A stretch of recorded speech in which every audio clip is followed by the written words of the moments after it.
자, 이번에는 그러면 민주당 전당대회 얘기로 넘어가 볼까요? 민주당 전당대회 분위기는 어떨까요? 민주당도 본격적인 전당대회 국면에 이제 접어들었습니다. 어제 최고위원 후보 가운데 본선 진출 8명이 가려졌는데요. 후보 대다수가 명심 경쟁에 나섰다는 지적이 나오고 있습니다. 이재명 전 대표는 친국민, 친민주당 표현이라며 엄호했습니다. 당대표를 중심으로 단결해야 이재명의 호위무사 운영공 출신 이재명 대통령 시대 윤석열을 끝장내겠습니다, 여러분. 이재명 대표는 이미 변방장수가 아닙니다. 이재명 인지를 구출하고 이재명 정부 만들 수 있습니다. 이재명 대표님에 대한 사법 탄압도 당의 문제. 모든 의원님들께서 거의 이제 후보님을 지키겠다, 소위 이제 친명이다라고 얘기를 하면서 주장하고 계신데 다 친국민, 친민주당을 그렇게 표현한 걸 겁니다. 자, 본선에 오른 최고위원들의 모습 사진으로 지금 보고 계시는데요. 후보들의 면면을 한번 쓱 보겠습니다. 인물들을 보니까 친명 색채가 더 강화된 모습이 아니냐 이런 지적이 나오고 있거든요.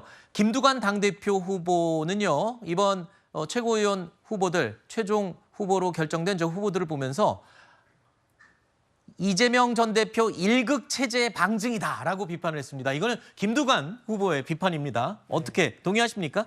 아니 이번 전당대회가 사실은 친명 일색으로 치러질 수밖에 없는 게 워낙 이제 총선에서 이재명 리더십으로 큰 승리를 했기 때문에 네. 모든 후보들이 이재명 마케팅을 할 수밖에 없다 이렇게 보여지고 김두관 후보 같은 경우에는 본인이 이제 당 대표로 이재명 전 대표와 이제 상대를 해야 되기 때문에 아마도 지금 나오고 있는 일극체제 이재명 일극체에 대한 비판을 조금 한 것으로 보이고요. 이제 최고위원 같은 경우에도 친명이니까 너무 재미없다 이런 이제 일부 의견도 있는 것 같은데요. 약간은 과거의 전당대회랑 다른 포인트 중에 하나가 이번에 본선에 여성 후보가 3분이나 올라갔거든요. 네. 그러니까 강선우, 이현주, 전현희 의원님이 이제 올라갔는데 이분들이 진짜 본선에서 5명 안에 들지 아니면은 예컨대 지금 여전사라고 이야기 나오고 있는 이분들이 어느 정도 득표를 할지 이거 같은 경우에도 굉장히 이제 관전 포인트다 이런 말씀을 드릴 수 있을 것 같습니다. 네. 이건 어떨까요? 전당대회를 앞두고요. 이재명 전 대표의 팬카페가 북적이고 있다, 시끌시끌하다라는 소식이 있는데 이유는요.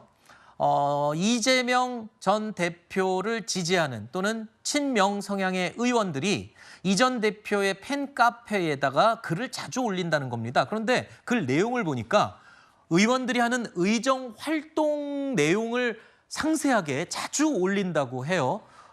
이 부분이 굉장히 이례적이다. 의원들이 팬카페에다가 이런 거를 의정 활동을 올리는 예가 흔한 일인가요? 어떻게 보십니까, 송 의원님은? 기본적으로 의정 보고는 국민과 지역구민께 해야 되는데 지금 저렇게 하는 것은 이재명 대표의 사당화가 완벽하게 완성된 이재명 대표 일극체제의 민주당의 모습을 보여주는 거 아니겠습니까? 지금 저런 것을 상징적으로 나타내는 말이 최근에 한 달여간 3가지가 있습니다. 하나는 강민구 최고위원이 했던 그 더불어민주당의 아버지는 이재명 대표님이십니다. 그 발언이 있고요. 그다음에 강선우 의원이 최고위원 출마 선언을 하면서 이재명 대표를 지키는 것이 민주당을 지키는 것이고 민주당을 지키는 것이 나라를 지키는 것이다. 이렇게 얘기를 했어요. 그러면 이재명 대표를 지키는 것이 나라를 지키는 것이다. 이렇게 되는 겁니다. 그다음에 3번째로 아까 저희가 영상에서도 봤습니다만은 이재명 대표가 어제 그 친명이라고 하는 것을 친국민, 친민주당의 표현이다. 이렇게 얘기를 했어요. 그러면은 본인이 곧 국민이라는 겁니까? 본인이 곧 민주당인가요? 즉 완벽하게 사당화가 된 일극체제의 민주당의 모습이 이렇게 공공연하게 표현이 되고 있고 그것이 지금 이재명 대표의 팬카페에 의원들이 적극적으로 글을 올리는 데서도 나타나고 있다. 이렇게 보여집니다. 상당히 비판을 해주셨는데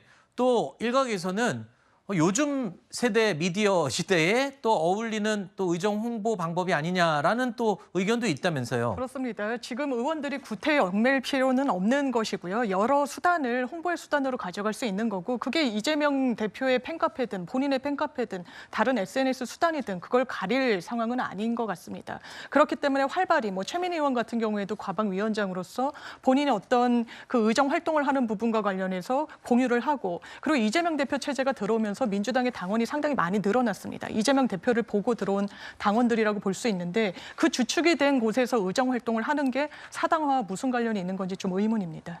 네. 가장 의정 활동 글을 많이 올린 사람이 최민희 의원, 그다음에 양문석 의원 그렇습니다. 이렇게 지금 기사에도 저는 확인이 됐습니다. 자, 다음 이야기 계속 이어가 보겠습니다. 지난주 금요일에 있었던 일인데요. 용산 대통령실 앞이 소란스러웠습니다.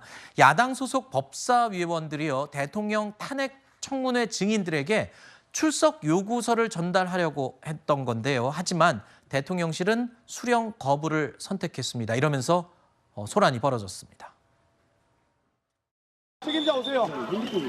책임자 없어요? 이거는 제 소관이 아니에요. 그럼 이거 송달 받을 정당한 권한이 있으신 거죠? 아닙니다. 그건 제가 그럼 뭐하러 오셨어요? 뭐하러 오셨어요? 뭐하러 오셨어요? 저는 이 합법적인 약 올리러 올린 겁니까? 합법적이지 않은 얼굴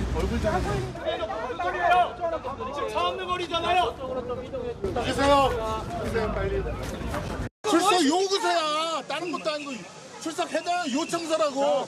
이것도 못하게.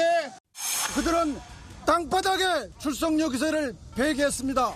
이것은 명백히 접수 거부행위고 명백히 출석 요구서 전달을 방해한 현행법 위반입니다.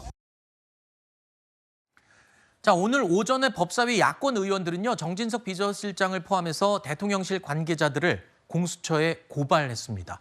대통령실은 불법 탄핵 청문회에는 절대 응할 수 없다라는 입장에는 변화가 없다고요. 네, 저 때 용산 근처에 있었는데 이제 민주당 의원들이 가서 몰려가서 서문 앞에서 저러고 계신다는 얘기 들었거든요. 민영배 의원 말씀처럼 민심 팽개치고 국민 길바닥에 버린 거 맞죠? 근데 이 민심이 국민의 민심이 아니라 민주당의 심이거든요.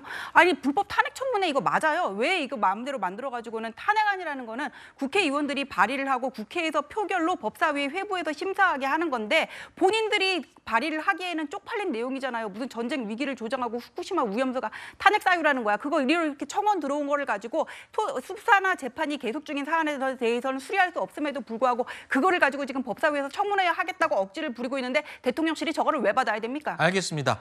일단 개인 의견을 말씀해 주신 건 좋은데 격한 표현이나 저속한 표현은 좀 자제해 주시면 감사하겠습니다. 마지막으로 반론 듣고 오늘 정리해 볼까요? 네, 이 탄핵 청문회 출석 요구서가 법적으로나 절차적으로는 전혀 문제가 없습니다. 그리고 약간 이제 용산 대통령실의 대응이 좀 아쉬운 게 그냥 정무수석이나 정무비서가 와서 그냥 받아가면 되거든요. 오히려 이렇게 이제 뭐 이벤트를 만들음으로써 본인 뭐 민주당에서 민주당에서 원하는 이런 뭐 어떻게 보면은 약간 사회적인 분위기 여론한계에는 오히려 더 불리하지 않나 이런 생각이 가집니다. 알겠습니다.